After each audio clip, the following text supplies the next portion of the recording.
Hi ಎಲ್ಲರಿಗೂ ನಮಸ್ಕಾರ. ನಾನಿವತ್ತು ಕೆಲಸಕ್ಕೆ ಹೊರಟದ್ದು, ಹಾಗೆ ಸ್ವಲ್ಪ ವೀಡಿಯೋ ಮಾಡುವ ಅಂತ ಮಾಡೋದು. ಹಾಗೆ ಸ್ವಲ್ಪ ಮಾತಾಡೋದು ಎಂತಂದರೆ, ತುಂಬ ಜನ ಕೇಳ್ತಾರೆ ಯೂಟ್ಯೂಬ್ ಇಲ್ವಾ, ಈಗ ವೀಡಿಯೋ ಹಾಕೋದಿಲ್ವಾ, ಯಾಕೆ ವೀಡಿಯೋ ಮಾಡೋದಿಲ್ಲ ಅಂತ. ಅದು ನನಗೆ ತುಂಬ ಸ್ವಲ್ಪ ಬ್ಯುಸಿ ಇದ್ದ ಕಾರಣ, ಬ್ಯುಸಿ ಅಂದರೆ ಮನೆಯಲ್ಲಿ ಸ್ವಲ್ಪ ಬ್ಯುಸಿ ಇದ್ದ ಕಾರಣ ವೀಡಿಯೋ ಮಾಡಲಿಕ್ಕೆ ಸ್ವಲ್ಪ ಕಷ್ಟ ಆಗ್ತದೆ. ಹಾಗಾಗಿ ವೀಡಿಯೋ ಮಾಡಲಿಲ್ಲ. ಮತ್ತು ವೀಡಿಯೋ ಇನ್ನು ಡೈಲಿ ಹಾಕಬೇಕು ಅಂತ ಮನಸ್ಸುಂಟು, ನೋಡಬೇಕು ಹೇಗೆ ಆಗ್ತದೆ ಅಂತ. ಹೀಗೆ ಹೇಳಿ ತುಂಬ ಸಮಯ ಆಯಿತು. ನಾನು ಅಂದರೆ ಯಾವಾಗ ವೀಡಿಯೋ ಮಾಡಿದರೂ ಡೈಲಿ ಆಗ್ತೇನೆ ಅಂತ ಹೇಳ್ತಾ ಇರ್ತೇನಲ್ಲ, ಹಾಗೆ ಮಾಡಬೇಕು ಅಂತ ತುಂಬ ಆಸೆ ಉಂಟು, ಮಾಡ್ತೇನೆ. ಹಾಗೆ ಕೆಲವೊಂದು ಕಮೆಂಟ್ ನೋಡುವಾಗ ನಾಳೆ ಸಹ ವೀಡಿಯೋ ಮಾಡಬೇಕು ಆ ಥರ ಎಲ್ಲ ಆಗ್ತದೆ.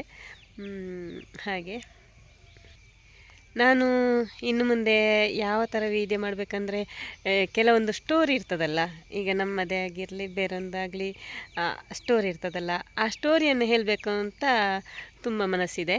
ಹಾಗೆ ನಮ್ಮ ಸ್ಟೋರಿ ಆಗಿರ್ಬೋದು, ನನ್ನ ಮದುವೆ ನಂತರದ ಸ್ಟೋರಿ, ಅದನ್ನೆಲ್ಲ ಹೇಳಬೇಕು ಅಂತ ತುಂಬ ಆಸೆ ಉಂಟು. ನಾವು ಹೇಗೆ ಅಂದರೆ, ನಾವು ಯಾವ ಥರ ಜೀವನ ಮೊದಲೇ ಹೇಗಿದ್ದೆವು, ನಂತರ ಹೇಗಿದ್ದೆವು, ಅದನ್ನೆಲ್ಲ ಹೇಳಬೇಕು ಅಂತ ತುಂಬ ಆಸೆ ಉಂಟು. ಮೊದಲೇ ನನಗೆ ತುಂಬ ಇಷ್ಟ. ನಾನಂದರೆ ಮಂಗಲ ಮತ್ತು ಕಾದಂಬರಿಯೆಲ್ಲ ಇರ್ತದಲ್ಲ, ಅದು ತುಂಬ ಜಾಸ್ತಿ ಓದೋದು. ಮಂಗಲ ಅಂತೂ ಬಿಡ್ತಾನೇ ಇರಲಿಲ್ಲ, ವಾರ ವಾರ. ಆಮೇಲೆ ಕಾದಂಬರಿ ಬರ್ತಾ ಇತ್ತಲ್ಲ ಮೊದಲು, ಹಂಸರಾಗ, ಅದೆಲ್ಲ ಕಾದಂಬರಿ ಇತ್ತು, ಅದನ್ನೆಲ್ಲ ನಾನು ತಪ್ಪದೆ ಓದ್ತಿದ್ದೆ. ಹಾಗೆ ನನ್ನ ಸ್ಟೋರಿಯನ್ನು ಕೂಡ ನಾನು ಒಂದು ಕಾದಂಬರಿಯಾಗೆ ಕೊಂಡೋಗಬೇಕು ಅಂತ ತುಂಬ ಆಸೆ ಇತ್ತು. ಮಂಗಲದಲ್ಲೆಲ್ಲ ಕತೆ ಎಲ್ಲ ಕಳಿಸ್ತಾರಲ್ಲ, ನಿಜ ಕತೆ ಕೂಡ ಇರ್ತದೆ ಅದರಲ್ಲಿ. ಹಾಗೆ ನನಗೂ ಸಹ ಆ ಥರ ಬರಿಬೇಕು ಅಂತ ಆಸೆ ಇತ್ತು ತುಂಬ. ಅದನ್ನು ನಾನು ಯೂಟ್ಯೂಬಲ್ಲಿ ಹಾಕುವ ಅಂತ ಇದ್ದೇನೆ. ನೋಡುವ ಹೇಗಾಗ್ತದೆ ಅಂತ, ಖುಷಿ ಆಗ್ತುಂಟು. ಹಾಗೆ ಇನ್ನು ನಾನು ಕೆಲಸಕ್ಕೆ ಹೋಗ್ತೇನೆ. ಇನ್ನು ಅದೇ ವೀಡಿಯೋ ಯಾವ ಥರ ವೀಡಿಯೋ ಹಾಕ್ತೇನೆ ಅಂತ ನಾನು ಹೇಳಿದೆ ಅಲ್ವಾ, ಹಾಗೆ ನಾಳೆಯಿಂದ ವೀಡಿಯೋ ಮಾಡಬೇಕು ಅಂತ ತುಂಬ ಅಂದ್ಕೊಂಡಿದ್ದೇನೆ. ವೀಡಿಯೋ ಮಾಡ್ತೇನೆ ಅಂತಲೇ ಹೇಳೋದಿಲ್ಲ, ಅಂದರೆ ವೀಡಿಯೋ ಮಾಡ್ತೇನೆ ಅಂತ ಹೇಳುವಾಗ ಅದು ಒಂದು ವಾರ ಕೂಡ ಜಾಸ್ತಿ ಆಯಿತು. ಹಾಗೆ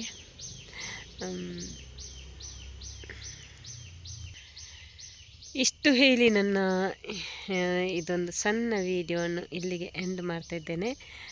ವಿಡಿಯೋ ಇಷ್ಟ ಆದವರು ಒಂದು ಲೈಕ್ ಮಾಡಿ ಅಂತ ಕೇಳ್ತಾ ಇವತ್ತಿನ ಈ ವಿಡಿಯೋವನ್ನು ಇಲ್ಲಿಗೆ ಎಂಡ್ ಮಾಡ್ತಿದ್ದೇನೆ. ನೆಕ್ಸ್ಟ್ ವಿಡಿಯೋದೊಂದಿಗೆ ಸಿಗ್ತೇನೆ. Thank you so much.